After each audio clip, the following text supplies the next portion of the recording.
with you, Sarah? You're all set to be in. Okay, thank you very much. I'd like to welcome everybody out tonight. This is a special meeting of the Barnstable Town Council Strategic Planning Session. The date of the meeting today is Thursday, August 10th, and I do have 6:30 on my clock here on my monitor. And so I do need to make an announcement in accordance with Mass General Law, Chapter 30A, Section 20. I must inquire whether anyone is recording this meeting, and if so, to make your presence known. Didn't think I'd see any, but just need to make that announcement. So at this time, if we could do the roll call, please, Madam Clerk and Quirk. Councilors: Atzelis, Clark, Cullum, Here. Cusack, Here. Rep Brissetti, Present. Levesque, Here. Ludke, Mendes, Here. Neary, Schnapp, Here. Shaughnessy, Here. Starr, Here. Steinhilber. Here. I have 9. I see others' names, but they haven't responded. Oh, I think Council Lucky has just joined us. Okay. Here. Chris Clark. Nick. I'm here. Nick's here. Okay. We have quorum. Okay. Thank you. Council Clark is present. Seems to be unmuted. She's maybe she's on her desk. I think she just sent me a text. She said I'm on my desktop. That means she might not have a microphone. So I just wanted to state that. I don't know if that counts as present, but Council Clark is here with us.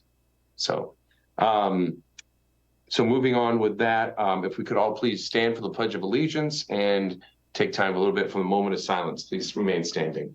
And Council Mendes is going to lead us in the pledge.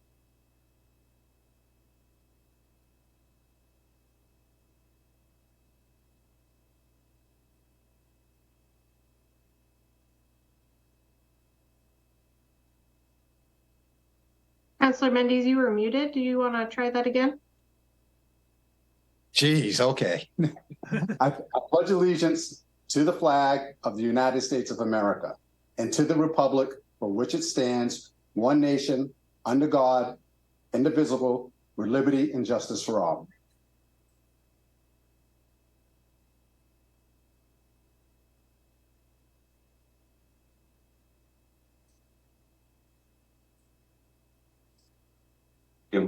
Thank you very much, Council Mendes. Council, we do have one item of new business to address before we move on to the strategic planning session. Vice President Cullum, if you could please, item number 2024-020. Yep, item 2024-020, determination under section 19 of the Conflict of Interest Law regarding participation in matters relating to potential changes to the percentage contributions of the town and its employees for health insurance. This may be acted upon with a roll call majority vote.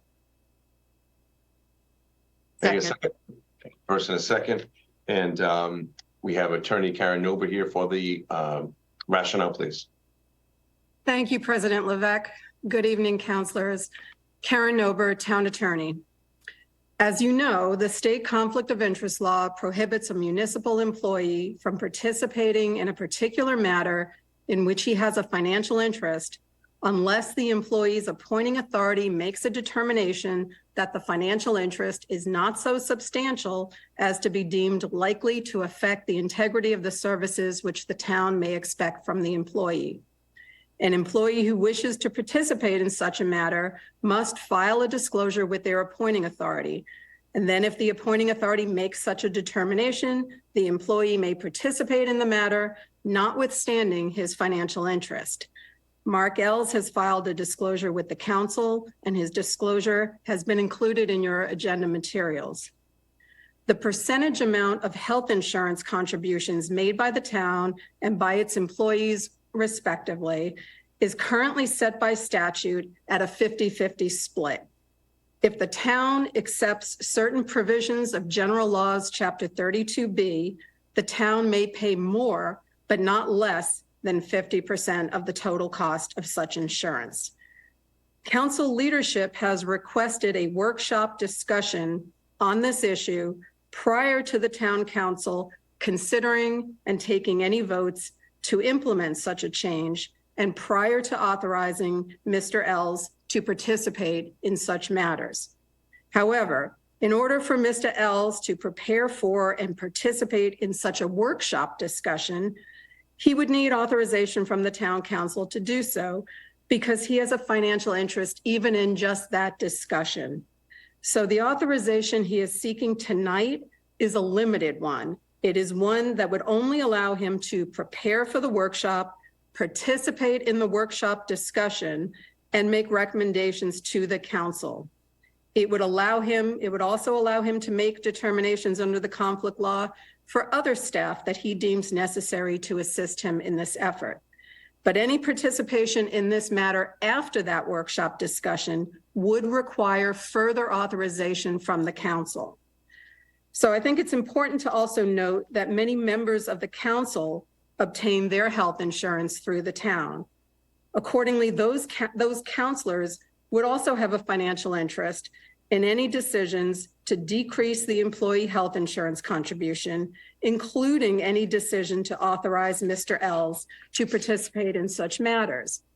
So because counselors are elected and do not have an appointing authority who can give them permission to participate in this matter, Mr. Ells proposes that any potential changes that would be discussed at the workshop and any subsequent votes taken by the council to authorize any such changes would not be effective before December 1st, 2023. That date is after the next town election in November. Since all councilor seats are up for election in November, a decision today by councilors to authorize Mr. Ells to prepare for and participate in a workshop discussion regarding potential changes, which would not be effective until after the upcoming election, is not a matter in which the council members have a reasonably foreseeable financial interest, as there is no way to know today who will and who will not be reelected. Thank you. Thank you, Attorney Nober. Now it's time for council discussion. Does anybody have any questions for Attorney Nober? Nope. Council Leckie, please. Yeah, I was just curious. You had mentioned, because that was my question before you said it, Attorney Nober, that who else would be in this workshop and wouldn't they need the same kind of permission that we're granting to Mr. Ells? You said Mr. Ells can then grant it to anybody else within the town? That's correct? He could then grant it to employees who, all the employees are, he's the appointing authority for the employees in the town.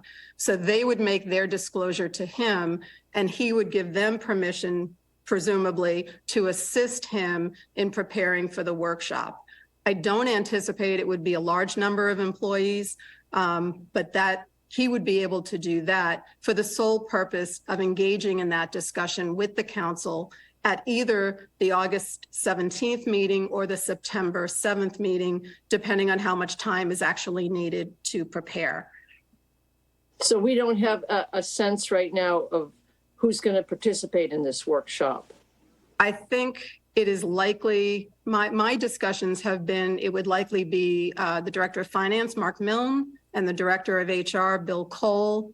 I may assist them in some capacity. I actually don't have a financial interest, so I'm free to do that. But it's possible that some of their staff members may be necessary to assist them. I don't know at this time. It would be, okay, I think, a relatively small group of people just to assist in preparing for that workshop discussion. Okay, and then at some point that's voted on and then that's presented to the union? Is that how that works? Is that? So, yeah, so you're kind of getting another step down the road. So again, tonight's vote is just to allow Mark and potentially other employees to just prepare for a robust discussion with the council to provide you with the information and the context for potential changes. Okay, that helps. Thank you so much. Yep. Town Manager Ellis, please. Thank you, President Levesque. Councilor Lutke, I anticipate, as stated by Karen Nober, Director Milne, Director Cole, and Assistant Town Manager Clyburn to be involved in that. And I don't believe that Assistant Town Manager Clyburn would be in conflict either, but certainly whatever appropriate disclosures would need to be filed. If for some reason there's someone else that either I or you communicate to me, I'm not limiting to that, but that's what I anticipated. Thank you. And to answer your question, I think if additional authorizations are given at a subsequent meeting to Town Manager Ells, then yes, he would have to initiate discussions with the unions. You're muted, Councilor Lutke. Yes. Well, just one more thing. And then are we, or Mr. Ellis can invite people from outside of the town to participate in the workshop? I'm just kind of thinking other towns, or, I mean, I'm not trying to get too in depth, but I'm just saying, what is the scope of the workshop? Do we give Mr. Ellis just free authority to Yes. to work? Are we just in the town, or does he have the permission to go outside and talk to other towns is my question. Yes, if you give this permission tonight, it would be giving him permission to gather what he believes to be the necessary information to fully brief the council on this issue. Okay. Councilor Schnapp, please. Thank you, Mr. President. Just a quick technical question, Attorney Nober. The actual ordinance that we're being asked to pass, or not ordinance, item that we're being asked to pass doesn't reference the December 1st date, but the form that Town Manager Ells did. So by approving this, his request, we are actually setting that date at December 1st. I thought it was important to make it clear that the matter that you're authorizing him to participate in is a matter which would, if it moves forward, would only go into effect not before December 1st, because by setting it up that way, the council can actually give that permission. If it wasn't set up that way, you would potentially have a financial interest in actually making this decision tonight. Gotcha. Okay. Thank you. Okay.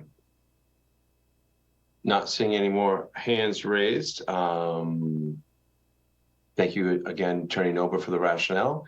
Town Clerk and Clerk for the roll call vote, please. Councilors, Atzelis, Yes. Clark, Yes. Cullum, Yes. Cusack, Yes. Rossetti, Yes. Levesque, Yes. Lutke, Yes. Mendes, Yes. Neary, Yes.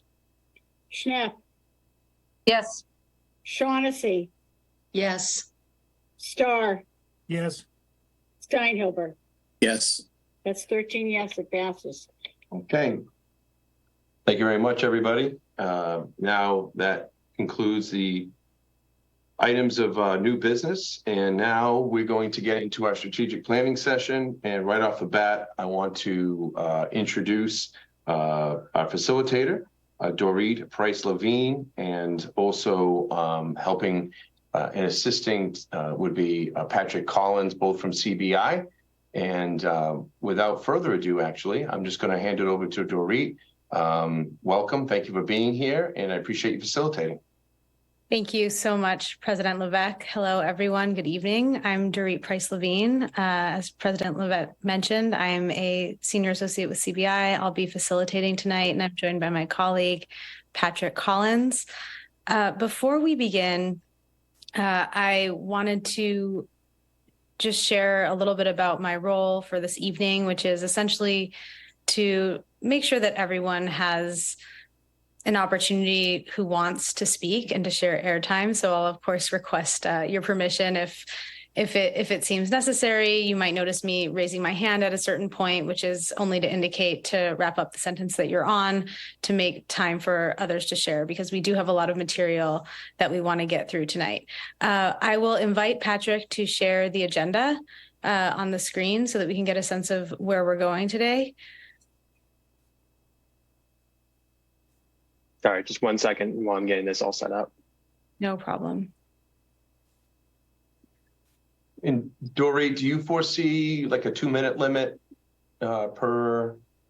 Approximately. I don't want anyone to feel sort of Right. yeah. Understood. Yeah. But yeah, approximately a minute and a half, 2 minutes. Okay. So you've all taken care of your item of business, and now we're here in our welcomes and reviewing the agenda. We're going to shortly move into looking at the mission statement that you all have returned to time and time again. And yet, as the years move on, of course, it's worth reflecting on and seeing if perhaps anything is worth possibly changing or identifying as needing to be removed, or maybe there's something that should be added, or even worth reflecting on what resonates particularly with all of you and what you're happy is there currently. After we look at our strategic plan and the guiding principles, we're going to get into some of the meat of the strategies itself, the goals in each of the categories. And there will be an opportunity to review the language altogether, and to ask any questions or to offer comments that you have. So I'm going to invite us to move into looking now at our mission statement. So actually, I'm going to hand it over actually to you, President Levesque, to review a little bit about sort of the overall, how exactly does the town use the plan? Sure. Thank you, Dory. So as it says right here, it defines the purpose through the mission statement and priority areas. It applies to our entire organization, which is the entire town of Barnstable, including our school department, establish the overall goals. It is incorporated into our budget development process. The town manager and the director of finance, Mark Milne, use this to develop the budget and gives guidance and staff, obviously, and development objectives for programs and services, the organizational structure, and as I mentioned, both the operating and capital budgets, which deals with programs and services and capital improvements for the town of Barnstable. Thank you. I'll read out the mission statement. It states, our mission is to protect the town of Barnstable's quality of life and unique character, engage our citizens, and enact policies that respond to and anticipate the needs of our community. So here are what you all have identified as potential areas, although actually I think something was added there that should probably be removed, Patrick. I don't know if you see it, the third. Yeah. So we'll make that change right now. We were sort of talking about what might need to be added and deleted. So you have here, you have finance and communications as sort of the top two circles. And then if you go inside of the circles, you can see they've been pulled out on the left-hand side of the slide. You have public health and safety, education, infrastructure and assets, environment and natural resources, regulatory process and performance, economic development, and housing. And of course, all of this ties into the center circle, which is quality of life. I wanted to give everyone a few moments now, as you reflect on this, these priorities that you've all identified together, what feels important to you and still quite resonant with what needs to be prioritized here in the town of Barnstable? And what do you really appreciate being reminded of when you look at this document? And at the same time, is there anything that from your view is perhaps missing, or anything that should be given extra emphasis? Or perhaps there's maybe two of the topics that should actually be combined into one, or maybe one of them is too broad and it should be pulled out into multiple. I wanted to just offer some time now. We'll take about 8 minutes or so as a group to look through this. And if anyone has any thoughts or comments that you want to offer the group, now's the time. Feel free to raise your hand. You can do so either by, okay. Already we have someone who's using the icon, and you're welcome to do it that way, or just raising your hand, sort of old-fashioned way. So, Councillor Starr. Thank you, Dorit. My biggest concern is in 2020, in November 19th, we adopted a policy to reduce greenhouse gas emissions. I think there's nothing that it didn't get translated into the strategic plan. It was the policy that we adopted. I think it should be maybe one of the outer circles. It relates to everything from housing to education to natural resources. So I think we need to, as a town, start looking forward. Somebody was talking the other day about Bobby Orr. He says, I was so good because I didn't go where the puck was. I went where I knew the puck was going to be. So we need to be bold and look forward. Thank you. Thank you, Councillor Starr. So in that statement, reducing greenhouse gas emissions, of course, that in my mind would fall under perhaps environment and natural resources. But what I hear you saying is perhaps it's worthy of its own specific mention. Perhaps when we get to that topic in a moment, we'll see if that should actually be explicitly named under strategies. So thanks for raising that. I'd like to invite Councillor Clark. Thank you very much. Can you hear me? Yes. Thank you very much.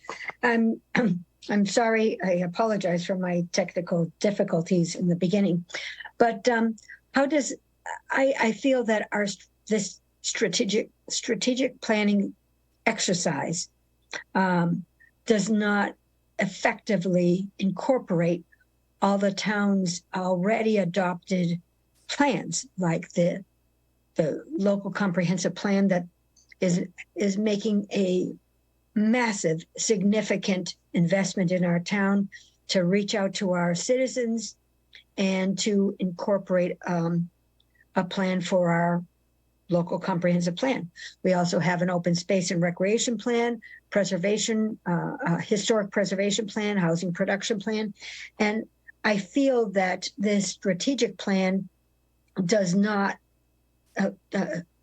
bypasses all this work that collects dust at town hall and is not effectively incorporated in the strategic plan for the town. My 2 cents. Thank you. Thank you, Councillor Clark. And I'll encourage you, similar to what I mentioned earlier, as when we get to, for example, the housing section, perhaps we want to make a specific addition on the strategic line around the housing plan. We can look at that when we get there. So thanks for flagging that for us. This, of course, is sort of before we dive into each of the sections, looking at sort of overall from the high level bird's eye view. Councillor Shaughnessy. Thank you, Dorit. You mentioned about which of these hubs around this wheel or whatever need to be promoted, or maybe some combined. I do sort of feel like regulatory process and performance really has more to do with economic development, i.e. streamlining process and performance to encourage development, to make it easier for residents. But I do think, perhaps that could go there. I think, I certainly think that housing and environment and natural resources need to be promoted. There are two major factors to quality of life, and specifically with regard to quality of life in the town of Barnstable, our natural resources play a huge part in that quality of life, why people enjoy being here.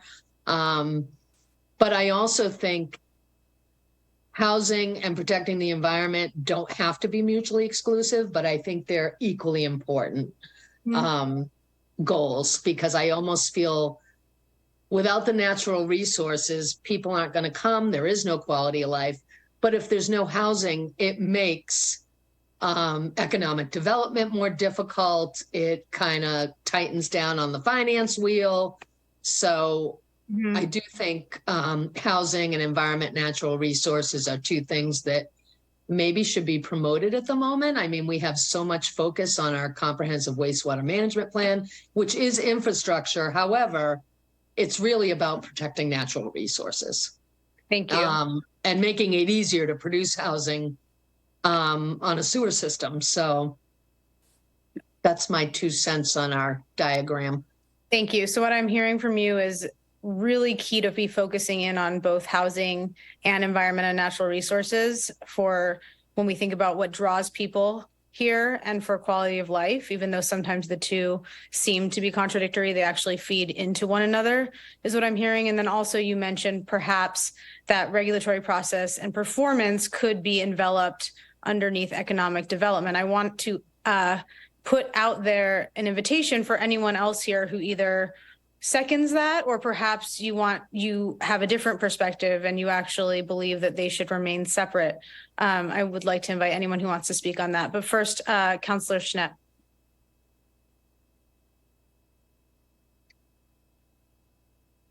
Thank you, Dorit. I would second Councillor Shaughnessy's position on the regulatory process.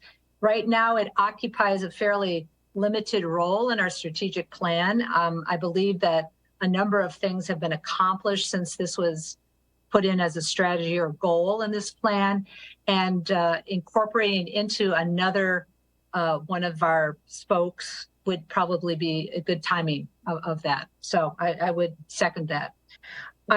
My concern, I also echo Councillor Starr's, the need to prioritize the commitment we've made as a council to what is happening with our larger environment in terms of climate change, and how as a municipality we should be responding to that, either in terms of building resiliency into our infrastructure, but also how we are moving toward much greater energy efficiency for not only our town assets, but for our citizens to have access to energy reducing things.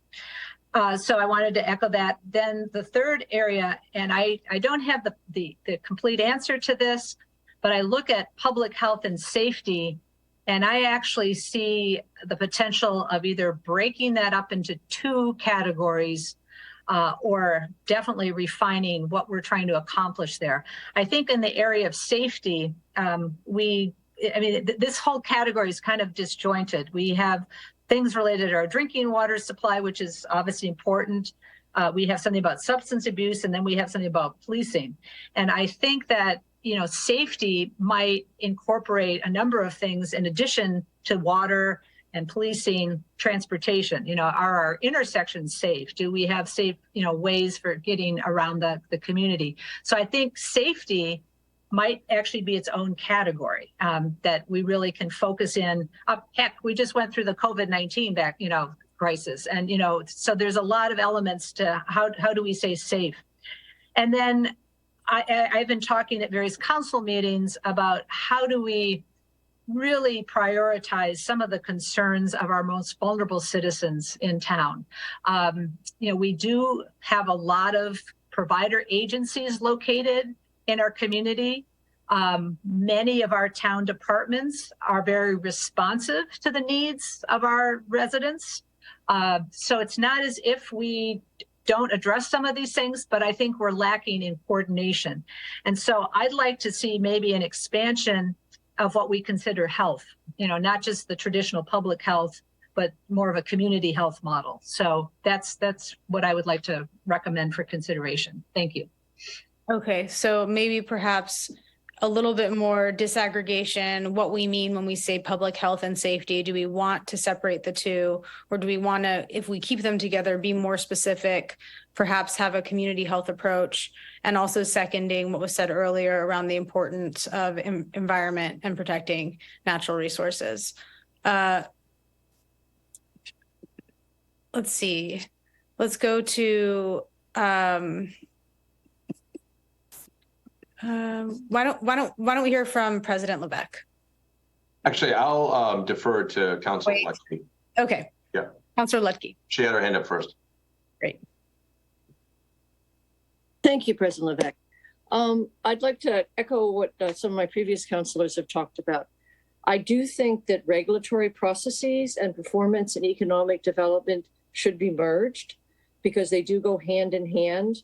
And it goes from, the, larger, businesses, big box stores, if you will, large developers, to our smaller developers and our small businesses. So I think that should go absolutely together. And I think we'd streamline this. And as I think Councilor Schnepp said, the regulatory processes part of the plan is very thin. I also appreciate the comments on public health and safety.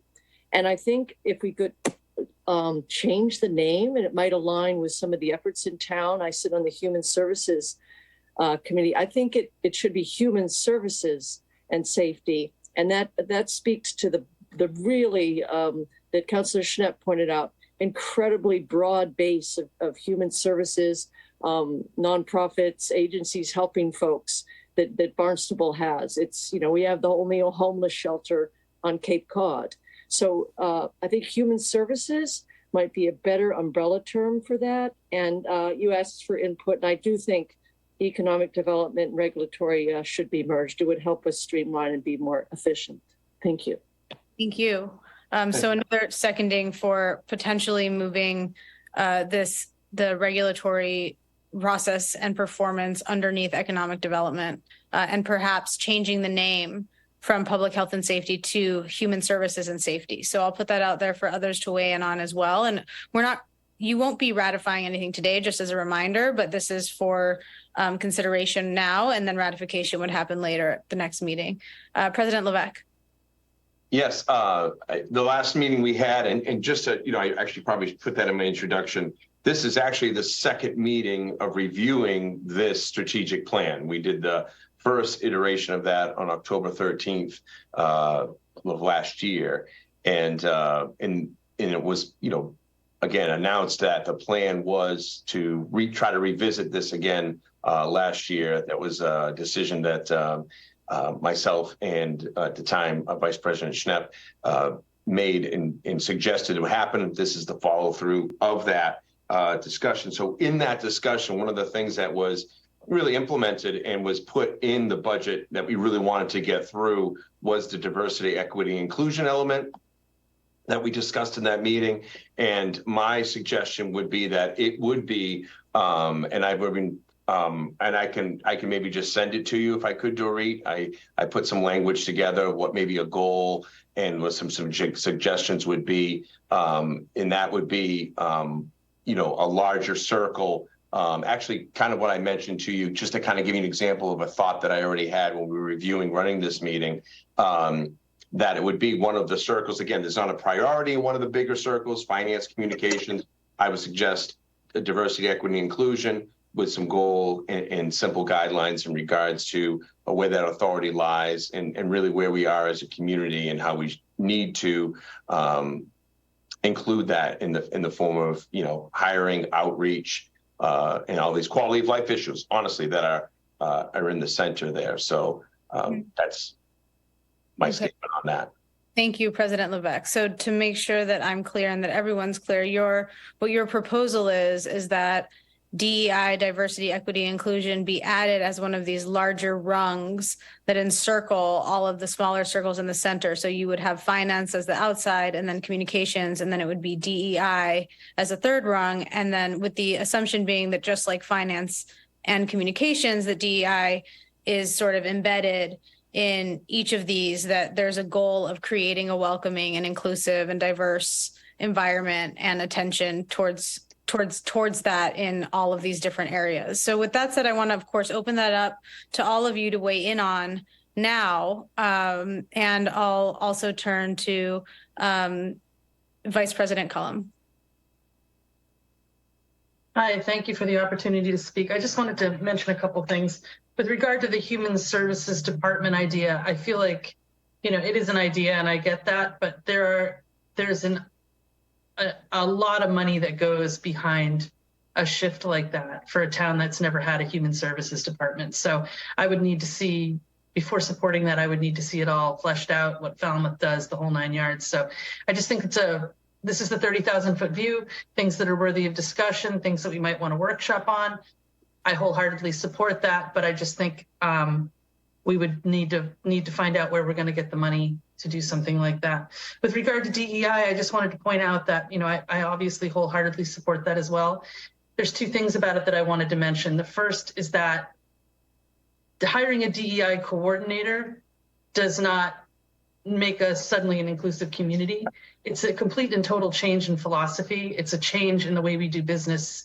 It's looking at how we've done business in the past and making the necessary shifts to make sure we're including and reaching out to all citizens. It's a much larger effort than just putting it on the shoulders of one coordinator or one director.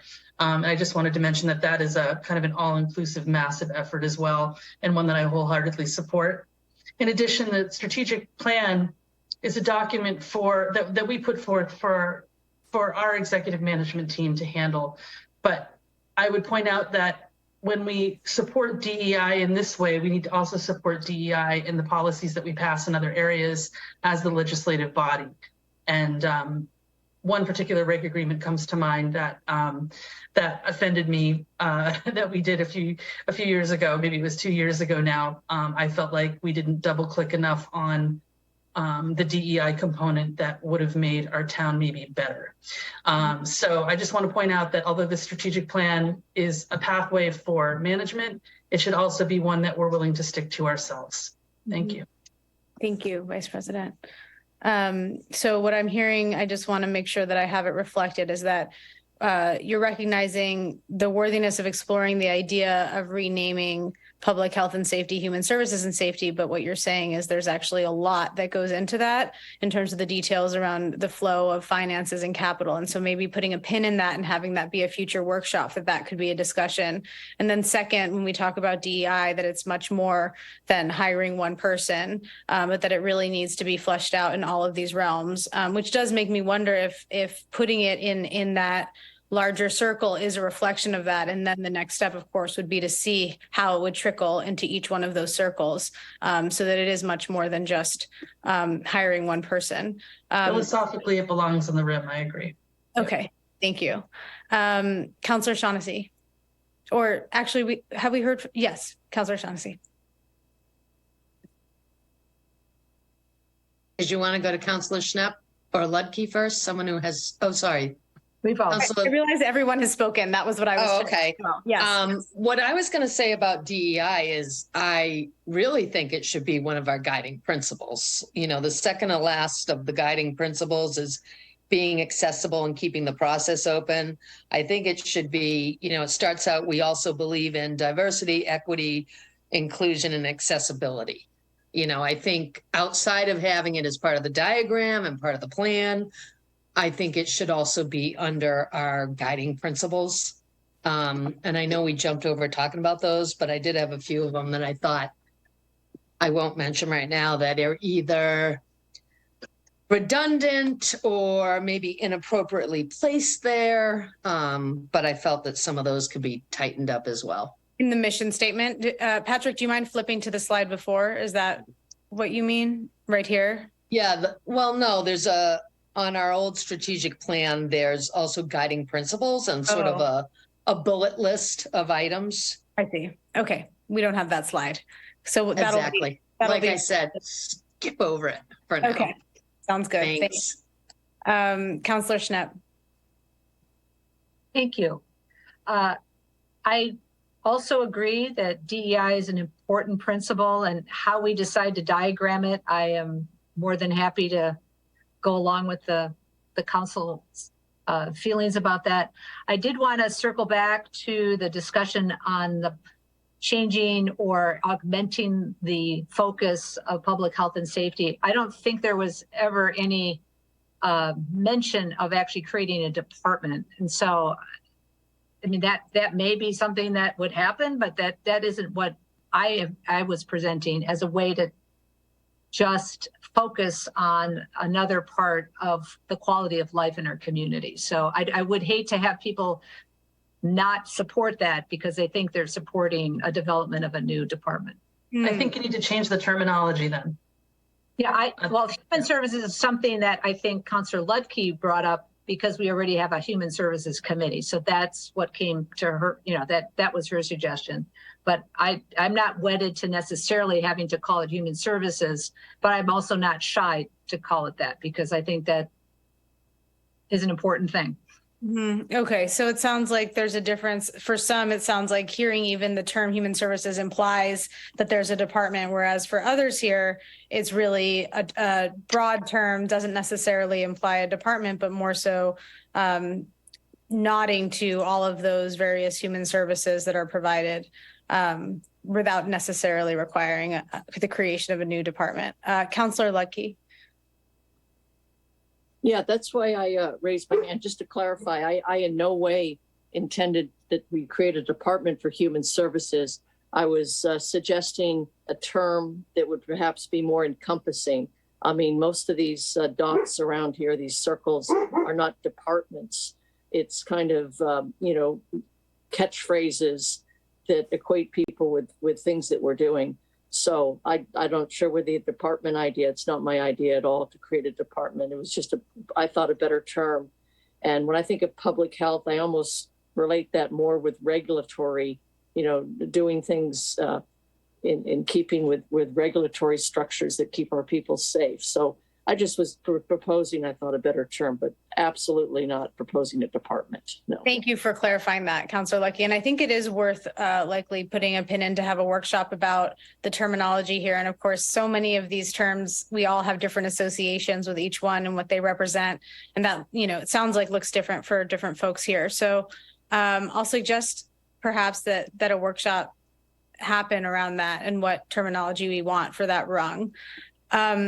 Before we move on to the next section of actually going through each of the sections separately, I want to just see if anyone who hasn't spoken yet is interested in weighing in on any of the topics that have been discussed so far around adding in DEI as one of these larger rungs, or around possibly moving the regulatory process and performance to just fall underneath economic development rather than having it be its own separate category, or anything else that's been raised so far.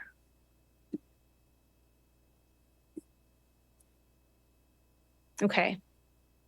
So let's move along. So here looking at for the financial circle, I'll read aloud the goal here and I'll invite you all to read through the strategies on your own. And I know, of course, you likely have already looked at this document many times, but the goal as you have it written is to provide a viable financial plan for meeting the operational and capital needs of the town with a balanced budget that include ongoing cost reductions, cost savings for residents, maintaining reserves, and aggressively pursuing new growth dollars and revenue sources. So I want to invite you all to just take about a minute now to look through these strategies. If there's anything that you'd like modified, if there's anything that you think is missing that should be added here, now's the time to share.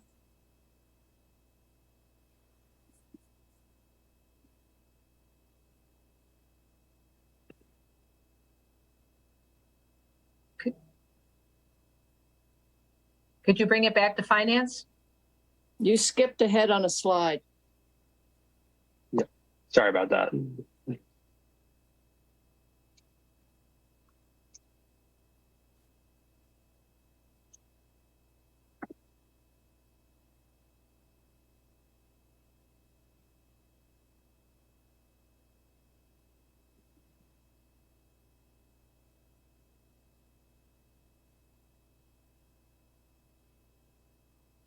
Councilor Starr. Oh, you're on mute. Save time here. Thank you. It's in the goal. I have trouble with the last phrase, aggressively pursuing new growth dollars and revenue sources. I think our economy is going to evolve. I don't know if we really want to make it bigger, but I think we need to involve it into local, more sustainable, like a blue economy. So I'm just saying that out loud. So thank you. Thank you. Councilor Ludke. Yeah, I'm going to echo exactly what Councillor Starr, that struck me too, especially the use of the word aggressively. And also when you put it, includes cost reductions, cost savings for residents. I really think this is unrealistic. I mean, everybody's property taxes went up quite a bit. I mean, this is maybe a lofty goal, but it's detached from reality. And as I said, I really like the way Councillor Starr put it. I'm not happy with that. I'm not happy with the last piece, and I'm not happy with cost reductions, especially in keeping with the climate issues in the natural resources area. Mm-hmm. I don't know that this is really something that should be a goal. It seems just out of touch with reality. I'll put it that way. Thank you. So you're echoing what Councillor Starr said around perhaps replacing some of the language with language that's connected to sustainability as opposed to aggressively pursuing growth. And part of your rationale for that, what I'm hearing is one, that it's unrealistic and not reflective of actually what is going on and what should be going on. So thank you for that. President Levesque.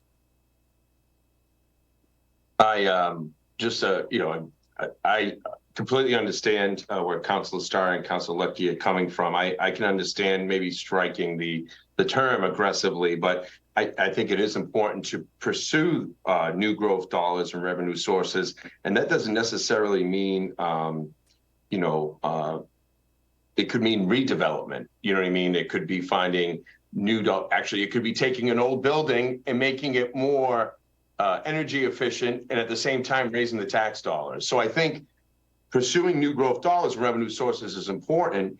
And as far as, and to also to the point is that things are changing. And sometimes when things change, the services shift. Now, at this point in time, we're at a point because the hiring is so difficult, right, to find employees in different areas that we're just, but there could be areas where we could still do ongoing cost reductions in some areas and shift those monies into other areas. And I know Town Manager Els and Assistant Town Manager Andy Clyburn are constantly doing that to reevaluate. How can we restructure this? I think we just had something like that at the HYCC that was, with different positions. And so that was some cost savings. But at the same time, in turn, actually taking something and making it more serviceable to those who use the HYCC. So it's the synergy between all of those things. But I can understand definitely where there needs to be some wordsmithing in there. So I think their suggestions are valid. I just think that there's still a synergy between those items. And I would actually talk to what we just talked about in our first item, where we talked about considering retaining employees and what it takes to do that. That doesn't necessarily include cost savings. That could be a greater expense. And so retaining employees and also, but again, not delving down into the implementation of what employees Town Manager Els needs to hire. And then also the, bringing in some new employees and talent as our priorities change. For example, CWMP, we need engineers. So now we need to, so that's not cost savings either, but at the same time, it's addressing a need that we need to move forward with our wastewater management plan. So thank you. Thank you, President Levesque. Councillor Neary. Thank you. Just it's short and sweet. The goal is direct. We can talk about the semantics of aggressively, either reword it, but ultimately cost and expense marches on forever and ever, and many times at an accelerated rate. And if we lose track of pursuing new growth dollars, then the services that are currently in place become jeopardized. And as we all know, at least I certainly do over the last 6 years, the expense structure of the town dramatically increases every year. I'd like to say that there's waste. I don't believe there is. I think that it's just unfortunately the normal process of things. As my father once told me, Proposition 2.5 came out to limit property tax increases. And when that was voted in, property taxes have increased 2.5% every year since. So it wasn't a limit to go over it. It was meant or sold as it just can't go over it. But let's face it, it goes over it. And whether it be increasing funding for school, for infrastructure, the goal is stated succinctly, directly, and frankly, it's in our face, and that really needs to be understood, that new growth dollars are a primary responsibility of us and the operation of the town in order to continue to provide services where they stand, and also the new services that we find the residents of the town require and request constantly. So that's my thoughts. Semantics, all about semantics, but let's make sure that that is a very direct statement, because that is the goal. And so what I hear you saying is it should certainly remain clear that the goal is to continue to focus on growth, economic growth, because without it, there can be none of the services or even the sustainability that people are seeking, but that perhaps you are open, it sounds like, to removing the word aggressively if that's one that sort of doesn't land well for others.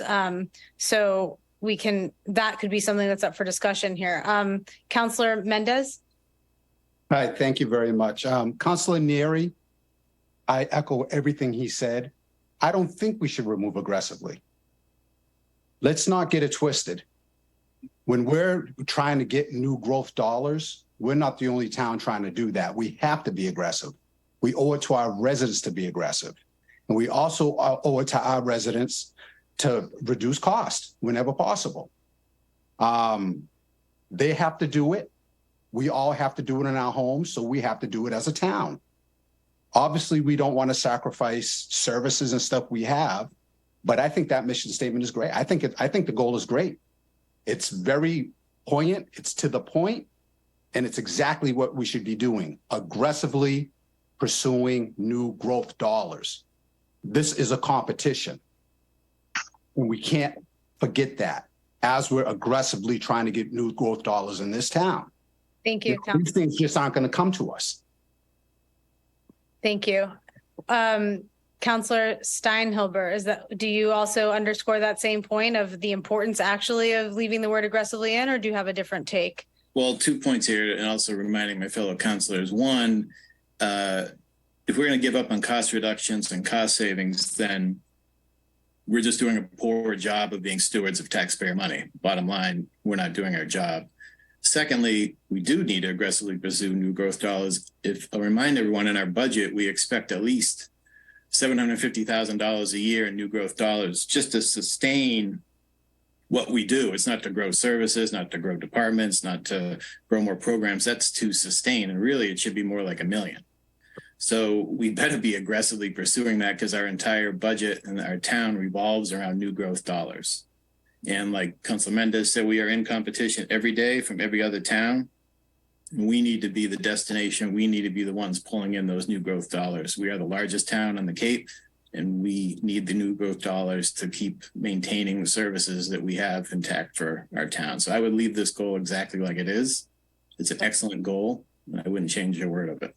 Thank you, Councillor. So echoing Councillor Mendez with the importance actually of keeping the aggressively language in there, because there is competition with other towns. We'll take these last two and then we'll move on to the next one. So Councillor Schnapp. Thank you. I would like to echo what Councillor Neary said in terms of the semantics. I think the tone of this particular circle or goal is aggressive across the board. And I think that I would like to focus a little bit more on some of the bigger picture things of, maintaining our triple bond. I mean, that there's certain things that we can communicate the same thing without feeling like we're here to slash and burn. And aggressively pursuing new growth dollars, I do understand the need to have growth, appropriate growth in the community, especially if we want to continue to support the services we already have, and perhaps if we need to add services at some point. But I think, if you have to balance that with some of our other priorities, whether it's environment or other things, we want to make sure that, this doesn't seem like a stark contrast to some of the other priorities that we have. So again, I would recommend going forward with maybe shifting a little bit of the language that is currently presented here. Thank you. Counselor Atsalis, forgive me if I'm pronouncing your name incorrectly. Yes, you did. It's Atsalis. Thank you. Atsalis. Yeah, I'm going to be brief. I'm not always big on jumping on other people's coattails and what they said, but I do agree with Counselor Neary, Mendes, Steinhilber. I didn't realize that aggressively was somehow an inappropriate word when we're trying to operate our town and our, and support ourselves financially. And same with cost reductions. I mean, do we have waste? Yeah, we might, but we may not. But down the road, we may, and we need to keep an eye on that and reduce where needed. So again, I don't see anything wrong with the goal. I don't know who we're worried about offending, but I think people need to put their big boy pants on and understand that this is how we need to operate for the good of our community overall. So that's it. Okay, thank you. So I'm hearing a vote definitely in favor of leaving it as it is.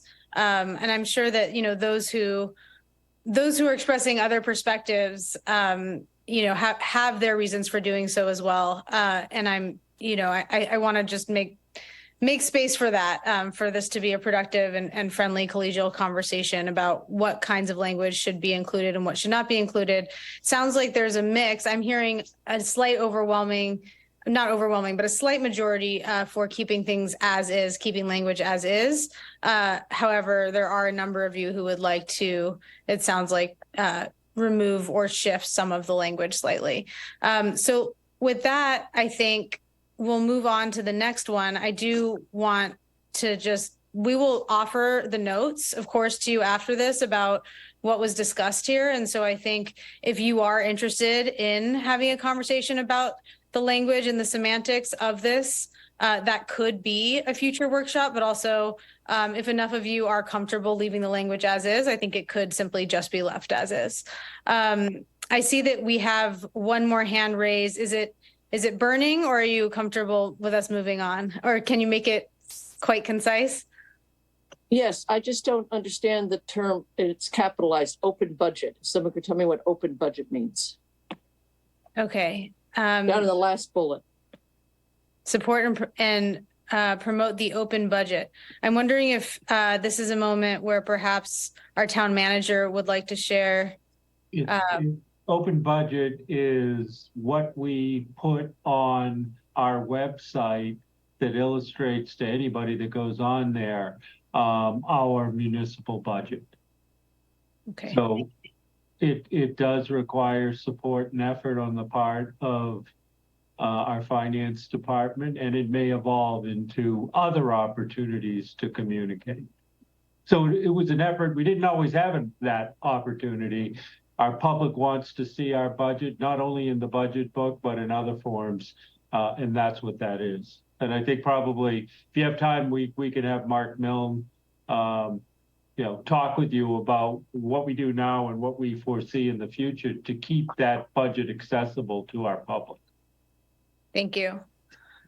So it's on the website and that the public can engage with it there, and that there's transparency in that. And that takes effort to keep it updated there. Thank you. It's part of our, just finally, thank you, Dorit. It's part of our budget transparency tools that we use with our public on our website. Sorry to interrupt. Thanks.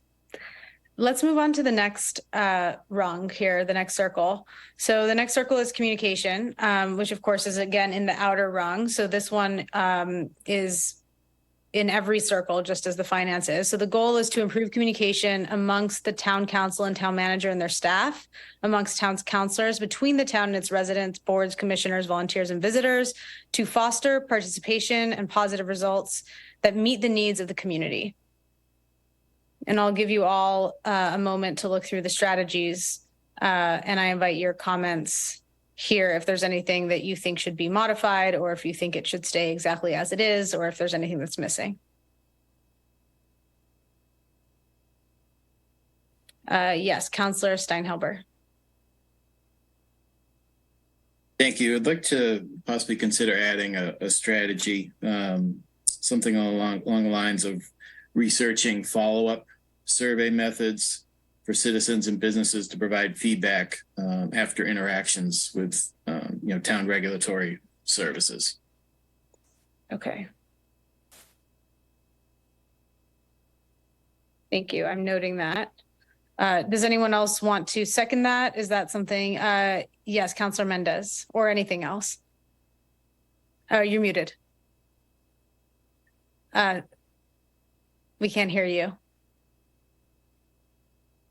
Sorry about that. I would like to possibly try to maybe talk to the schools to get newsletters, different things that the town is going through, to pack them with the kids at the school so they can take them home. I would think that would be an easier way for people to actually get stuff than the normal stuff we do here, because a lot of people don't even look at this stuff. Mm-hmm. Okay. So using actually the schools and the fact that so many parents, that's a great way to access parents who are not necessarily keeping track of what's happening in these meetings or looking at the website, by including that news and newsletters that goes home with children. Any other thoughts here? Anyone want to second anything that's been said?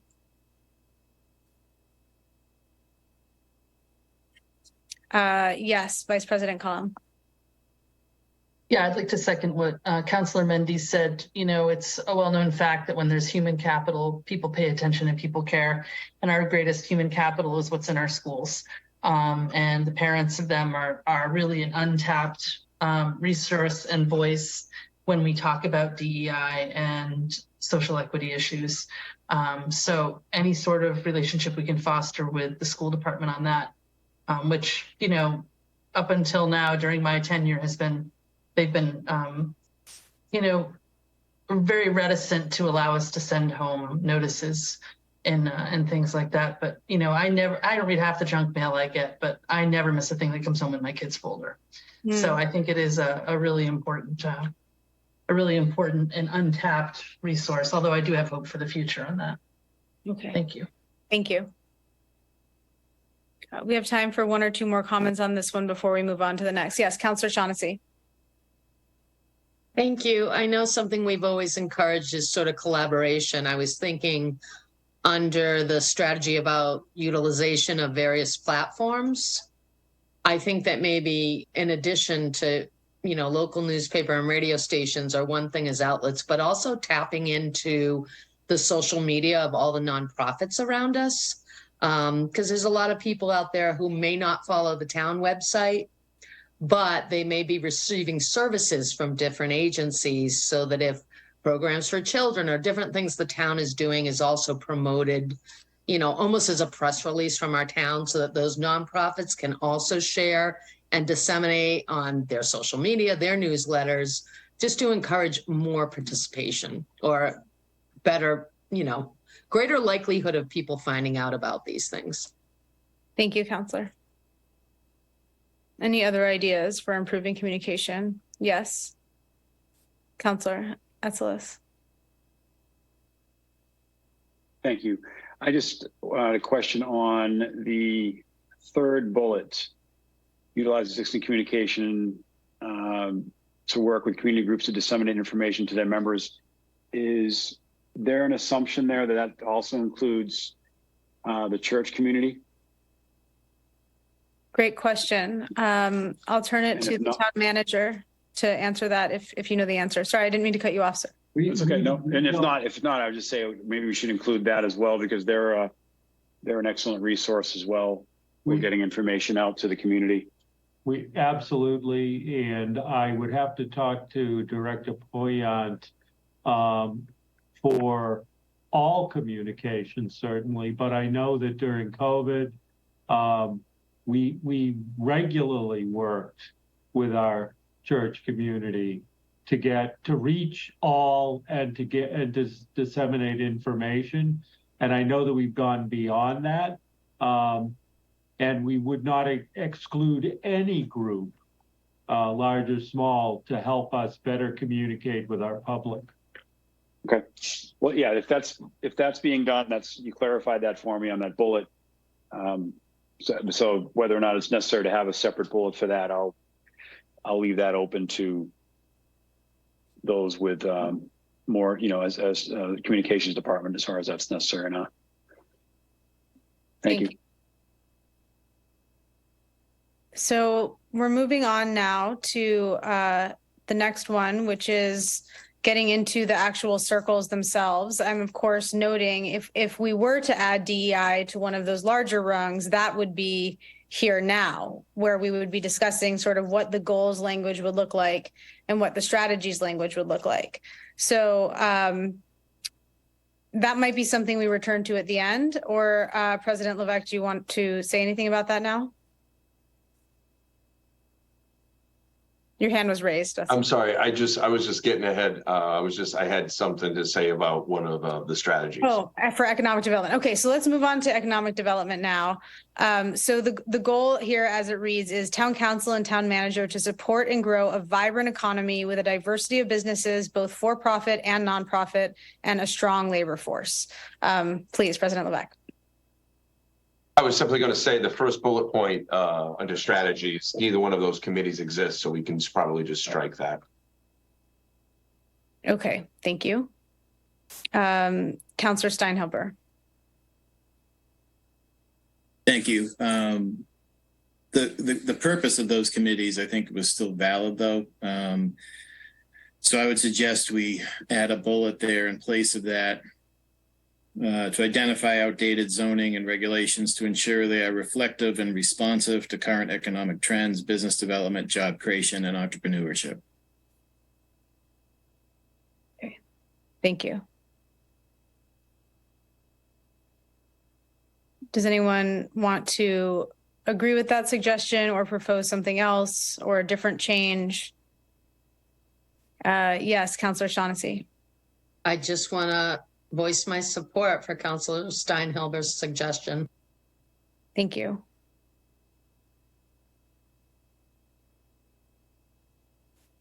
And I will make time for another comment or two on this, and if there isn't any, we will move on to the next. Yes, Councillor Starr. Thank you. I think this is another case of where climate change is going to be very important in economic development. In 2021, the Cape Cod Commission put out an economic impacts of climate change on Cape Cod, and the impacts are scary if you've read it. This report was written for town municipal employees. It's only the executive summary is only 14 pages long, but the way things are going, we're going to lose about $70 million a year on Cape Cod in the next 8 or 9 years because of climate change. So I think we need to be proactive, think about how things are going to change, how we're going to looking at sectors such as transportation, buildings. So I think it's important to keep that in mind as far as economic and also how we're going to train our workforce that's going to do all this work. So thank you. Thank you. So noting the importance of including a recognition of climate change here and its implications as you all think about economic development. So perhaps adding a bullet point around that, perhaps here around economic development. Is that the suggestion to add it? I think it's important, and we can't plan economic development without thinking in that process, because we have state goals. We have county goals. They have a climate action plan. We need to be steering the boat here in Barnstable and moving forward. Thank you. Thank you. Thank you, Councillor. Anyone else want to weigh in on that or second that or anything else about any other topic here? Yes, Councillor Schnepp. Thank you. I think some additional strategy that would incorporate that our economic development planning is consistent with emerging concerns about climate change. I think it's absolutely true. I mean, we just had a storm event. You know, the kinds of things that are happening, you know, almost on a monthly basis in our communities in terms, you know, are going to affect our infrastructure and the viability of our economic assets. But I wanted to shift to another thing. I think the goal with the strong labor force, I would like to see that we really have strategies to be encouraging our educational institutions, whether it's the college or even within our own public school system, to be identifying and training our students, our adults, our population in whatever is going forward with our, you know, our economy. Thank you. Councillor Lucky. Thank you. Yeah, I just wanted to support again what Councillor Starr was saying, and perhaps up in the goal, it could be a vibrant, sustainable economy. Perhaps that would address it somewhat in the goal area. And I like his idea of including another bullet entirely that speaks to what he discussed. And again, semantics, it talks in the bullet about attracting desirable. I don't know how we define desirable. I think some people would define it differently than others. And it perhaps speaks to the idea of the climate change, climate action. Something may be desirable for money purposes, you know, this new growth, but it may not be desirable at all in the environmental aspect. So I think desirable is a tricky word there that, again, that speaks to different things depending on the person reading it. Thank you, Councillor. Councillor Clark. Thank you very much. Can you hear me? Yes. Thank you. I echo the concerns of Councillor Starr.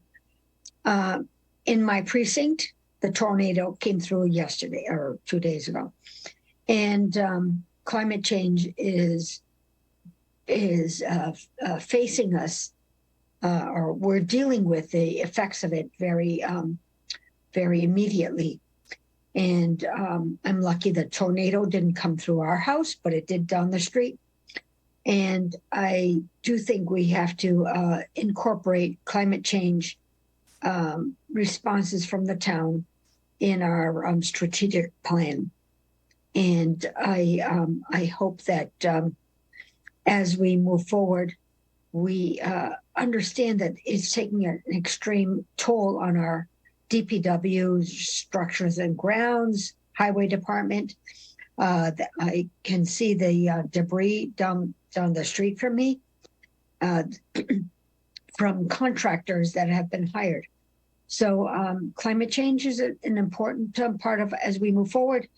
And I think we need to work,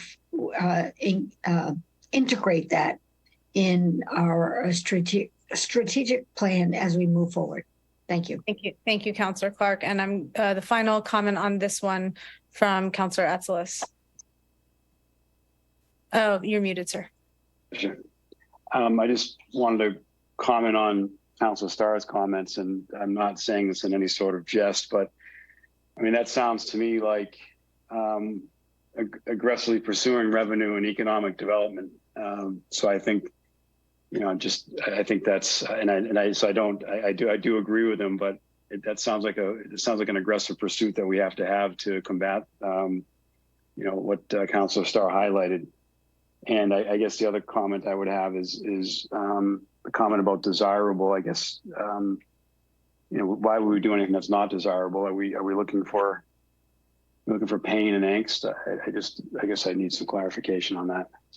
Okay, so to make sure I understand what you're asking and saying so that others can hear, it sounds like what you're saying is in order to have an eye towards sustainability and climate change, it would require dollars of the kinds that you were talking about, and why the language says aggressive. But it sounds like what I'm hearing is you're not necessarily opposed to including language connected to maybe vibrant, sustainable economy, but that if that were to happen, then certainly aggressive would need to stay in there. I don't know if I'm reading that right. Yes. Okay. Yes, you are reading that right. Okay. Thank you. And it sounds like you had a question also about desirable, wanting to understand more. I'm going to actually ask that we not go too deep into that now, only in the interest of time, but I do want to flag that you asked that question. It seems like that's kind of an open question for many people. What do we mean there? Or why is that problematic? So thank you. Yes, thank you. Anyone else on this? Is it all right if we move on to the next one before we take our 5-minute break? Okay, let's move on to the next one. So our next one here is strategic plan priority areas. And of course, we've been talking a lot about this. So I wonder if this will be one that that behooves us to have a little bit more attention here. So environment and natural resources, the goal here says conserve and protect areas in the town that are most significant as natural and historic resources for water supply, visual quality, outdoor recreation, public access, wildlife habitat, and cultural history. There are many strategies in here for that. I'll give you a moment to read through them, and then please feel free to share your comments on these.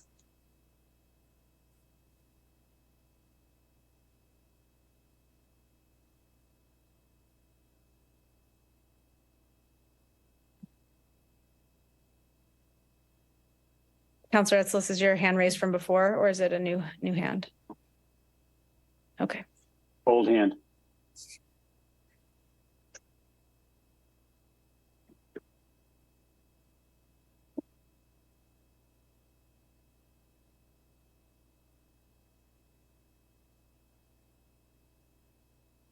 Councilor Schnepp.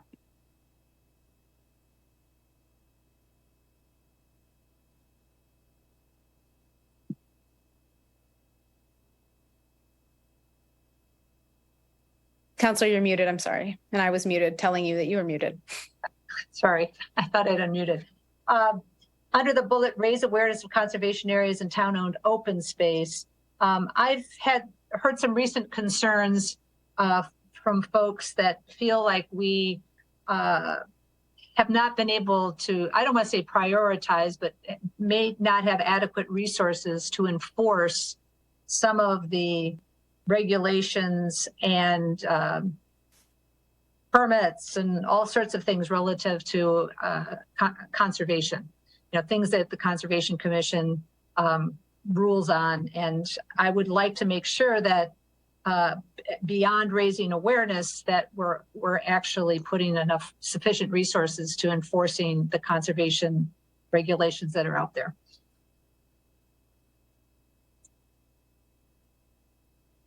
Ensuring that resources go into enforcement is what I'm hearing. Thank you. President Levesque. Not to take away and not to say that this shouldn't be anywhere else in the plan, but I definitely think there should be something in here in regards to the council decision, in regards to trying to find opportunities to reduce greenhouse gas emissions. So here would be I'm not saying it shouldn't belong anywhere else, but it definitely belongs here. Mm-hmm. So adding a bullet here that explicitly states reducing greenhouse emissions. Okay, thank you, President. Yeah, finding opportunities where possible. Finding opportunities where possible.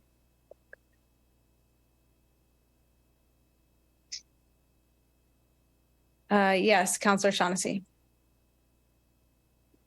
I think it'd be great under environment and natural resources, which I think are big in quality of life, improving accessibility to natural resources for folks that are disabled, but also for some of our seniors, whether that's, a deck lookout that they can access by wheelchair for the view, whatever that is. And I know we have done some of that at some of our beaches, but I think just continuing to work on increasing accessibility so we can be a little more inclusive in these areas and more people get to enjoy them.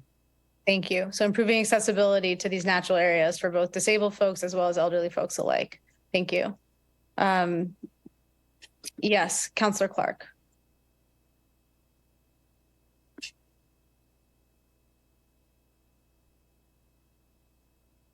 Can you hear me? Yes. Thank you. It's true. I echo what Councilor Shaughnessy said. And I heard at the One Cape Summit from the, that was, what do we want to say?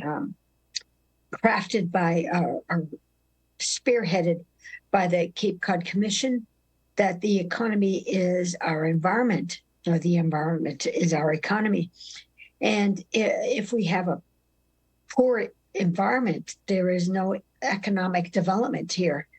People aren't coming to our beaches, aren't coming to our shorelines, and fishing and shellfishing and other activities that draw people to Cape Cod. So I do think that the economic development for our natural resources should have a high priority. And I think we should, reading the strategies, I think we should fortify what's already been in place and echo what's already been there.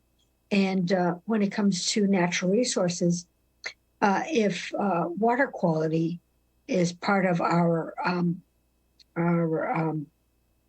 intrinsic benefits to our way of living, that we need to elevate our what do I want to say? Our search for new municipal water sources needs to have a higher priority than it already has. It needs to be equivalent to our treatment of wastewater strategies, and that our fresh water, our drinking water, municipal water strategies should be as important or more important than our wastewater strategies. Thank you. Thank you. So underscoring the importance of protection of the environment for improvement of the economy, because that's what draws people in. So the importance of devoting dollars to protection of the environment, and then also that quality drinking water be elevated, that the importance of that be at the same level of wastewater treatment. Councillor Lucky. Thank you. Thank you. Yeah, I have a couple comments. They go back to what Councillor Clark said at the very beginning of this session, where she talked about all these plans that we have. And I thought her comment was very insightful, that normally there's like a hierarchy of plans. That, the plans, we don't just develop them to sit on a shelf. We execute them. And in keeping with that, this is the only area where I've seen so far that we have the first bullet, implement the dredge plan. I think that is perhaps redundant and might come out with adding, I like everything that everyone said. Some of the additions are terrific. Maybe we could get rid of that, because why wouldn't we implement the plan? It seems curious, just like the idea about, the desirable. Why wouldn't we do something desirable? That's why I was questioning that. And what is desirable? And then you also have on the fourth bullet, the regional policy plan, which is the Cape Cod Commission plan. I think we need to be very careful in this strategy on not just picking certain things from our plans. I think every plan is done with intent and purpose and ought to be executed. And this strategy, I thought, is kind of a prioritization without specifically mentioning plans. So that would be my comment. I think those two bullets are maybe a little bit misplaced. Thank you. So maybe removing the bullets that refer to specific plans, because it sounds like what you're saying is it's implied that if the plan exists, it should be implemented. Thank you. Councillor Starr. Thank you. Just to follow up on that, maybe there needs to be a statement somewhere that says there is a whole library of plans, and those should be integral to all of our decisions, instead of cutting them all out. But my other thought was, I think we need to put in a statement that says that we need to look at every opportunity to acquire land in town, whether it be for open space, recreation, conservation, or housing, that we should be aggressively trying to either buy or work with Barnstable Land Trust, or somehow, get control of as much of the land as we can. Thank you. Thank you, Councillor. President Levesque, you have the last word before we go to a 5-minute break. Okay, and just to address some of the questions in regards to some of the bullet points. Again, this is a 2-year plan, and this is something that molds our budget. So, at some point in time, dredging also was a way to not only make a way for, boats to come through, but it was also a way to increase flow so that it could move nitrogen and things of that nature, nitrogen reduction. I remember that when I first came onto so a lot of this, it definitely understood that maybe some of it can be antiquated. Seems strange that it was pulled out, and why is it it's the number one priority. But I think it had to do with, again, the formulating that budget, if that addresses that question at all. And again, not to say that it shouldn't be removed. And then the other thing, going to Councilor Starr's, to point to, I think that we even have an opportunity to use some of the land we already own to develop more open space, conservation areas, and housing too. So, but again, I think that falls under another category. But once we get to that asset management piece, but maybe it can be a little bit of address there, but that's all I have to say. Thank you. Thank you, President, for clarifying how this got to be the way it is, and the reminder about this setting the terms for the budget. So everyone, we will begin promptly at 8 p.m. So it's more like 4 minutes. I will see you back here shortly. Thank you.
Welcome back, everyone.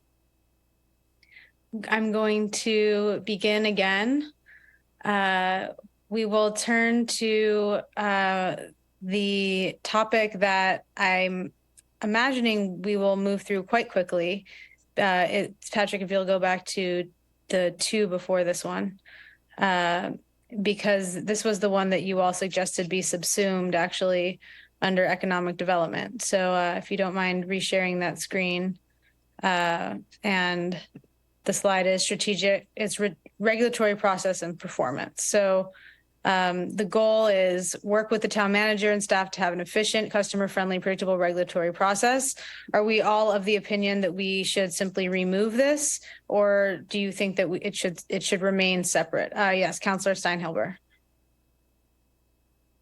Thank you. I actually had three suggestions for this section. I mean, I'm fine if it gets combined with economic development, although maybe that makes it a little too long of a section, but quickly the bullets in the first bullet, after including, I would want to add site plan review ordinances. And then as additional bullets, one suggestion would be to evaluate options for a standard starting point for all business permitting, licensing, development, and construction. Sometimes these things come in different ways, but if we could develop one gateway, would be helpful. And the last bullet point, to evaluate staff training methods, to ensure positive interactions, consistent communication, and a streamlined process for all applicants. And this really goes back to, customer service and how we're, moving business and applications through in a timely process. Thank you. Those would be my suggestions. Vice President Cullum. Yes, thanks. One thing I'm always concerned about is the follow-up on reg agreements. Like after we've executed a reg agreement, that we go back and double check at different points in time to make sure that the agreement is actually being fulfilled. In my tenure of almost 12 years now, I've seen many times where we haven't done that, and many times where we've had people in violation of reg agreements, even though they've received, a lot of compensation from the town in order to get their projects done. So I feel like that's a really important one. Thank you. Making sure that the reg agreements are actually being carried out. Yes. President Levesque. I just wanted to say I support the bullet points that Councilor Steinhilber. I think it takes a little bit deeper dive into some of the issues and concerns that I'm hearing as well. Just wanted to say that. Thank you. Okay, thank you. So sort of a vote in favor of keeping it separate and adding those bullet points, sounds like. Councillor Schnepp.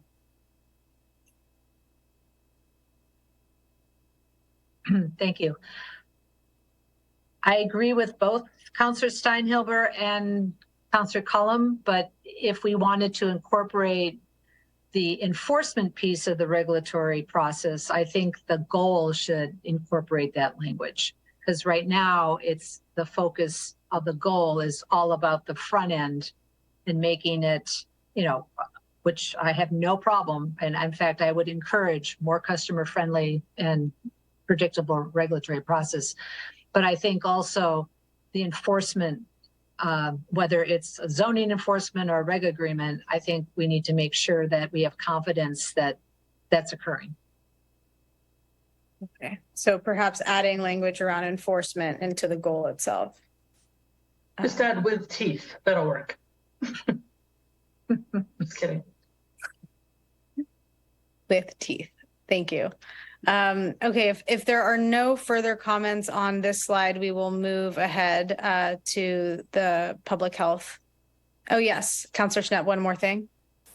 Yeah, and it doesn't really fit in how we're describing regulatory process, but I sometimes think the very goals that we're trying to achieve with the regulatory process for businesses to, be able to go through opening a business or whatever is required should also apply to our citizens being able to access all the permitting that they need to do. And we've made a lot of progress in that whether it's, getting your beach permit or your, but I think there's still some room to move where we have sort of, as Councilor Steinhilber, a gateway, that makes it really easy for our citizenry to get whatever they need. Thank you. Okay, as we move into these final slides, I'm going to request that we are as concise as possible. And I know everyone has been actually, so I want to applaud everyone in doing that and just kind of keep that as a reminder just to make sure that we can get through everything. So this one, the goal is protect and promote the health, safety, and high quality of life of all town residents and visitors. So I'll take about 3 or so comments on the strategies here. If there's anything that's missing here, I'm going to, only because Councilor Schnepp, we did just hear from you. I'm going to see if there's anyone else who wants to, and then if no one does, then I will call on you. Are there anyone we haven't heard from in some time, or maybe not at all? Okay, Councilor Schnepp. Thank you. I just wanted to suggest a strategy, whether or not we change or enlarge the actual category here from public health and safety, but that we support coordination of services provided by the town and providers. We could modify that by saying human services providers that enhance the health and quality of life of our citizenry. Okay, so perhaps language, support coordination of the town and service providers that enhance the quality of health and life for citizenry. Enhance the health and quality of life of our citizens. Thank you. Okay, Councilor Starr. Thank you. I'd like to just put in that I would like to see some work done to look at the synergies and the ways that water districts can work together, so we have a town-wide approach to fresh drinking water. Okay, thank you. Ways. Town-wide approach to drinking water. Yes, thank you. Councilor Grassetti, Rob Grassetti. You might want to add the word well-being under promote the health and well-being. You're talking about not only physical health, but mental health of our citizens. Thank you. So that enhance the health, well-being, and quality of life of citizens. Okay, thank you. We will move on to our next slide. Thank you everyone for those comments. So the next circle is housing. The goal here is identify needs and develop, promote, and monitor town-wide initiatives for income equitable, affordable workforce, senior and rental housing to meet the needs of residents and increase the overall quality of housing in Barnstable. Councilor Steinhilber. Thank you. I'd like to just add one thing to the goal because I don't want it to be lost, but I think we should add home ownership in that goal as well, especially with the state working on regulations now for a 40Y program, which promotes affordable home ownership. I don't want to lose sight of home ownership. I think we should be doing across the board, effort on housing. So I'd like to add home ownership to the goal. Thank you. Noting that. President Levesque. I would agree with Councilor Steinhilber, and I would just take it a little bit further and say that this is part when we talk about having that DEI component to all the items that are within the circles, that transfer of wealth is something that's been lost in a lot of ways with minority communities because they're almost in a lot of ways, encouraged, maybe sometimes forced and held to renting and not actually being able to have that transfer of wealth of home ownership. So with that, trying to, and again, that 40Y product that's being introduced by the state may be something that we can utilize moving forward to make that happen. Maybe not a capital A affordable all the way, but at least both capital A and lowercase affordable working in conjunction into making that happen. So I would agree with Councilor Steinhilber to put the home ownership in there. Thank you. So second vote in favor of adding language around home ownership to the goal. Councilor Rapresetti. Well, also within the goal, I'm not quite sure how you increase the overall quality of housing. I think maybe it should be the availability, increase the availability of housing, rather than the quality. I mean, so objective. Yeah, proposition to change the language of quality, change it out for availability. Thank you. Councilor Starr. Thank you. I think that I would say quality is important in terms of the building codes. I know, I think we need to revisit the stretch code and the advanced stretch code that's out there now, moving, eventually toward passive design. It's cheaper to build houses that are tight now and use little electricity. Look at what housing Habitat for Humanity is doing. They're building houses that basically run themselves. So I think we need to look at building codes. Thank you. Okay. Thank you. So perhaps that's what quality is referring to there. It's up to code. Okay, thank you. We are going to move on. Oh, we have one last comment. Thank you from Councilor Neary. Sorry to come in late, and I'm not sure whether this is the best place to put this in, but explore the possibility of developing a plan to increase funding to our community preservation fund.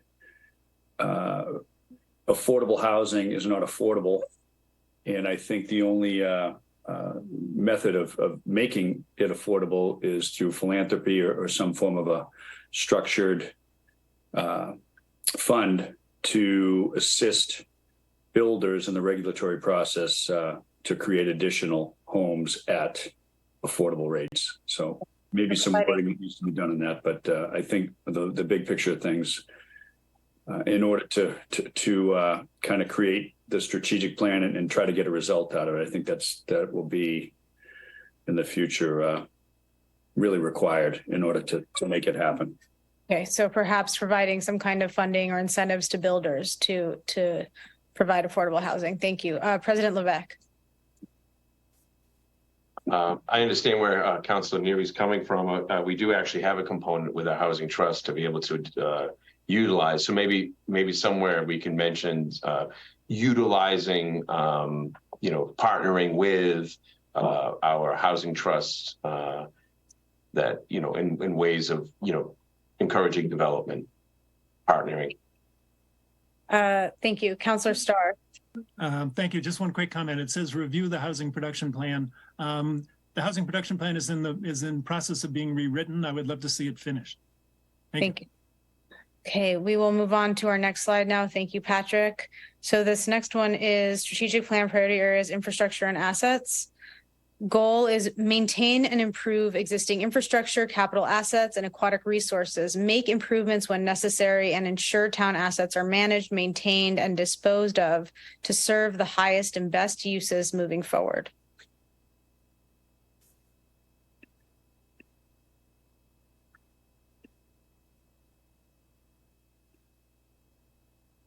Councilor Steinhilber.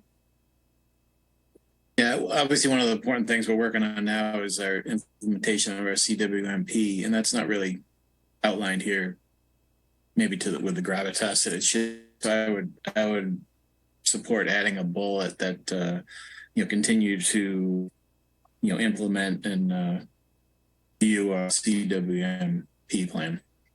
Thank you. Any additional comments outside of adding something about the CWMP plan, which I know has gotten a lot of focus from your town? Yes, Councilor Starr. Thank you. In terms of the comprehensive wastewater management plan, I would like to see a water resources advisory committee reconstituted. I know every 5 years it's an iterative process, and every 5 years we're supposed to stop and evaluate it. But I think there should be a continuous evaluation in a process that includes citizens and a few town councilors on a committee. Thank you. Thank you. Councilor Schnepp. Thank you. I definitely support the added strategy of the CWMP. And I just wanted to offer a slight amendment in the goal where it says ensure town assets are managed, maintained, and disposed of. I would change that to or. I don't think we are planning to dispose of all our assets. So I think that makes sense. That will be changed. Thank you. Okay, and with no additional comments, we are going to move to our next circle. This one is education, with the goal stating support the provision of a safe, high quality public education for all students in an increasingly diverse student body in partnership with local, state, and federal entities.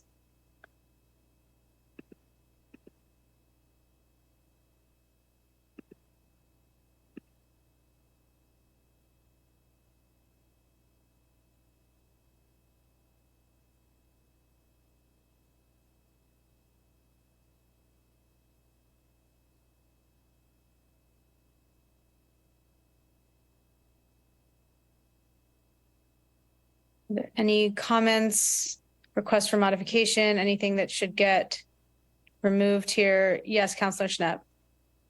I think since this was originally drafted, we've had some improvements in the Chapter 70 funding. So I'm not sure those strategies are still required to be in here. We've just received significant increase in funding. Okay. So perhaps removing that bullet. Yeah, or maybe we want to monitor, but I don't know if we need to actively be advocating at this point in time. Thank you. Councilor Etzlis. I may have raised my hand inadvertently, but now that Councilor Schnapp said that, I think something should remain in there, because I know for so long we were underfunded as far as Chapter 70 is concerned. And I know that, recently there's been significant improvement. So I do think there needs to be something in there that makes sure that we, maintain appropriate Chapter 70 funding for our school system. That's it. Okay, so continuing to take steps to maintain something along those lines. Maintain our, get our fair, make sure we're getting our fair share, because again, for so long we were underfunded. So. Thank you. Yes, Councilor Rep. Rossetti. I'm not sure if this is the place or the time to request a bullet with regard to exploring the funding possibilities of early childhood or daycare in our community. I know other communities are doing it, and I know it's a burden to our young families, early childhood care. So I don't know, I know pre-K is discussed here, but I'm talking about even before pre-K. So I don't know. I don't have a suggestion, but maybe my other counselors can wordsmith some.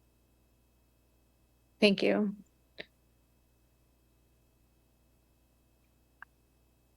Okay. If there are any additional comments here, now is the time. And if not, we are okay. So yes, last comment on this, Councilor Schnapp. Yes, I would just support what Councilor Rep. Corsetti is suggesting, but more in a strategy of exploring ways that we can help jumpstart the educational process by providing support prior to pre-K. So exploring opportunities for providing support prior to pre-K. Great.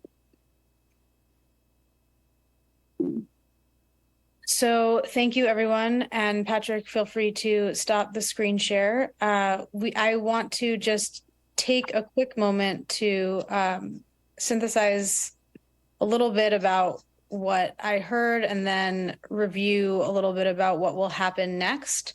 There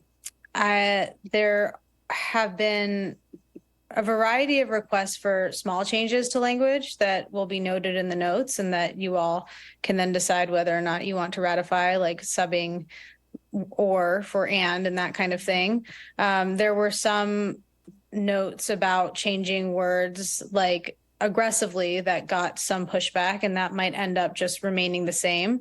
And perhaps also adding in language later on that reflects a lens towards sustainability and the importance of economic development that has an eye towards that as well. And that could go later in the economic development section. There were a variety of additional bullet points that were added for many of the circles, and I won't detail them now, but I have them all written down. And so that will also come to you in the form of notes. So thank you to those of you who offered those additional strategies. And then there were also ideas around changing some of the titles, which may or may not actually get changed, because it sounds like for some, the association with that is that a new department might be created. So that will, again, be perhaps a conversation for a workshop for you all to discuss that.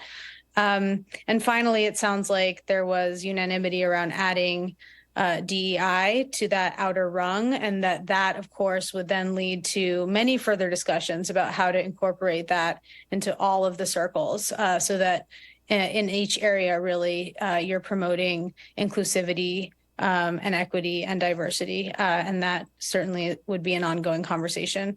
So with that, I want to invite the town manager and president, if there's anything that you would like to add that I didn't note that you want to emphasize, or anything additional. I just want to open space for that. Town Manager Ellis. Thank you. And thank you, Doreen. Well done. Thanks for this opportunity. Certainly your strategic plan is a document. Your mission statement is looked at daily by the staff of the town of Barnstable. Your strategic plan is used in the development of the budget. So thank you for taking the time to give us this guidance. No, I think it was well done. I think you have a very strong mission statement. And I think, you know, when I look at outside agencies that look at us, I think they recognize that we have clear purpose, you establish priorities, and you give management excellent guidance. I would suggest perhaps visiting our school website and taking a look at the goals that our school committee has created. I know it's only a part of education, because education is much more than just our Barnstable public schools in the town of Barnstable, but our school committee is tasked with that. And I very much feel that that should be transferred and linked at least into our strategic plan. It is certainly what I meet and work with our superintendent on. And we welcome workshops in any and all areas. You know, I think that it will allow us to, you know, dig much deeper into how we're going to accomplish what you have prioritized. So through the president of the council, at any time, we stand ready to have those discussions. Thank you. Thank you, Town Manager Ellis. First, I just want to say thank you to Dorit and Patrick. I know it's a great job of keeping discussion going, encouraging, and keeping us on point. And most of all, I just want to really thank the council. It's very clear that that you did your homework, you did your constituents really a justice by coming prepared. And furthermore, really have to thank the councilors that have been here for a number of years. And that starts with Councilor Jessica Rapp-Grassetti and your years as president, when there's really this process, this whole thing really started to change and evolve into what it is today. Councilor Cullum, Councilor Steinhilber, if I'm forgetting anybody, I think the rest of us have been here a number of years, but when I understand this process started so that we didn't necessarily have to come here and recreate the wheel. So the deep dive's already been done for us in a lot of ways. And that was something I noticed when I first became a councilor in 2017 and did my first strategic planning in 2018. So thank you very much for that. Thank you for everybody for, again, participating. Again, a robust conversation, a lot of takeaways. And I really look forward, Dorit, to what you are going to present us, that we can put something together that we can ratify, and that would match up with what we have. Now, again, this is a 2-year plan, but at the same, and we are in the middle of our 10-year plan that is a local comprehensive plan, which will get a update from the committee for this. It'll be on this upcoming agenda on the 17th. So it's all good timing. Lots of good things happening. And back to you, Dorit, if you have any other last comments. You're muted. Thank you to everyone. Feels like an appropriate way to end is by being muted. I really appreciate having the opportunity to speak here with all of you and to be part of this conversation. And you will be, as I noted, receiving notes.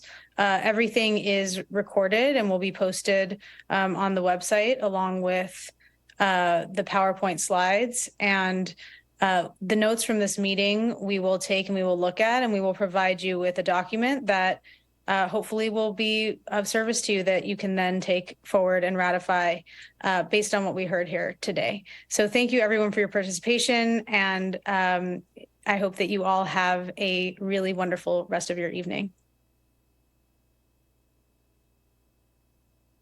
Take care. I would thank you very much, Dorit. I would entertain a motion to adjourn. And I believe we still have, because we're in Zoom, I think we have to take a roll call. Yes. And Cynthia, would you be able to take care of that for us? Certainly. Okay, thank you. So I would entertain a motion to adjourn. So moved. Second. Councilors. President Levesque, Yes. Vice President Cullum, Yes. Councilor Starr, Yes. Councilor Mendez, Yes. Councilor Lutke. Yes. Councilor Schnapp, Yes. Councilor Shaughnessy, Yes. Councilor Steinhilber, Yes. Councilor Neri, Yes. Councilor Clark, Yes. Councilor Rapgrissetti. Yes. You are adjourned. Thank you very much, everybody. Thank you, staff, for being with us. Have a great night. Night.